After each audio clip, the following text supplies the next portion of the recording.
Una-una po papasalamat din po kay Apostol, Pastor Jessica, Pastor Yus, Pastor Allen, Pastor Dan, at sa mga kapatid, maraming salamat sa inyo. Thank you po kay Yahweh sa lahat ng biyayang kaloob niya po sa akin. Kasi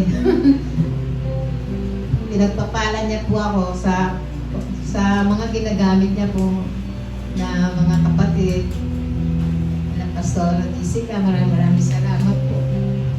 Thank you po sa lahat.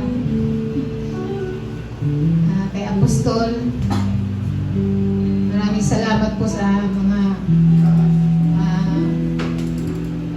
nagagawa niyang biyayas na binibigay niya, pagtulong niya sa akin, kahit wala akong income, nandiyan si Yahweh, nagpo-provide, ginagamit yung mga kay Pastora Jessica,